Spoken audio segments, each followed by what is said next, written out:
He showed it when we started breaking him, you know, just class over class. He really stood out. Out of the more than 3 million horses registered by the American Quarter Horse Association, no name depicts the spirit of quarter horse racing quite as accurately as that of the late, great Dash for Cash. Foaled at Phillips Ranch in Frisco, Texas, in the spring of 1973, Dash for Cash had every right to become a superior racehorse. His sire, Rocket Wrangler, won the 1970 All-American Futurity, and himself carried the blood of Hall of Famers 3 Bars and Go Man Go. Dash for Cash's dam, Find a Buyer, was from the famous King Ranch and was a close descendant of the same family which produced Secretariat, arguably the greatest thoroughbred racehorse of all time.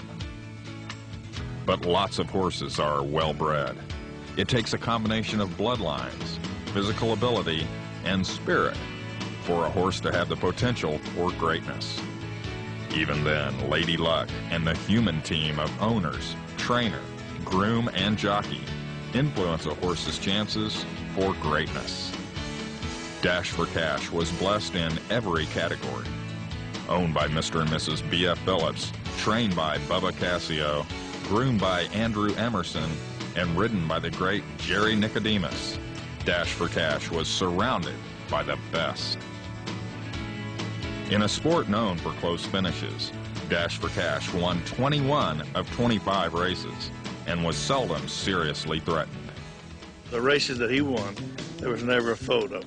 So that's a big relief when you trot down on your horse and they already got your number hung up, you know. And I'm not saying that there's not other great horses, but I think his dominance will always stick out in my mind. Legendary jockey Jerry Nicodemus rode scores of horses in his 30-year career, but his favorite was easy to pick. I wouldn't hesitate a bit to be Dash for Cash. I think he had more class and disposition and talent than any horse I've seen. Dash for Cash was the first horse ever to win the Champion of Champions 2 years in a row. The first time he shattered the Los Alamitos track record, running the quarter mile at sea level in 21 and 17/100 seconds, a record which has stood for more than 20 years. Yet it was his second Champion of Champions victory which crowned an illustrious racing career. There were 6 world champions in there with him. Jerry, Nicodemus, and I both knew that the horse wasn't at his level best. He had had a little stomach ache about the middle of the week, and Jerry, you know, we talked about whether we ought to run him or not because that was his very last race. We hated to get him beat his very last race. And Jerry said, "Oh, come on, let's run him." He said, "You know, his class will beat him."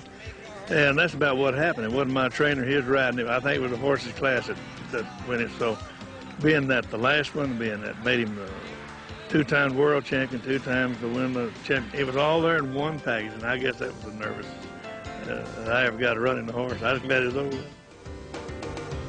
As great as he was as a racehorse, Dash for Cash became an even greater sire. As soon as his offspring hit the tracks, he became the most sought-after stallion of his time. However, had it not been for a minor accident as a yearling, Dash for Cash might not have remained a stallion at all. This is something I've kept back for a long time, and it's never been told. But BF and had decided, you know, we had went through the Bermuda, so to speak, and Wendy Ryan was by Silent Light, which was the dividend mare that BF had, and everything we had bred her to, we'd come with a runner. So we decided to keep Wendy Ryan. He was the best individual to look at by far. Dash for Cash was a big, scraggly-looking thoroughbred kind of a yearling. And they had a storm there on the ranch. And a bunch of these colts run through the fence.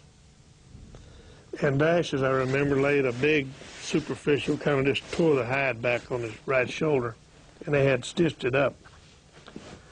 And when they started castrating all these colts, well, they didn't want to throw him down and was afraid they might split the shoulder open. And So BF said, I'm going to send this colt on, and go ahead and break him or do what you want to. You might want to break him or whatever, but said, go ahead and take the stitches out. They'll be ready to come out in 2 or 3 days or whatever. And then you can either cut him or go ahead and break him and do what you want to. And, you know, I read a lot of magazines where it said he's the best one we ever looked at, and we knew he was, you know, hey, let me tell you, that didn't happen. Though Dash for Cash himself died in 1995, his offspring, especially his sons, led by the great stallion First Down Dash, have carried on his legacy.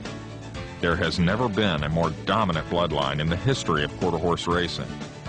In the 1990s alone, such world champions as Down with Debt, Dashing Folly, Win a Lot of Cash, and SLM Big Daddy all traced directly to a horse who was really the name of the game, Dash for Cash.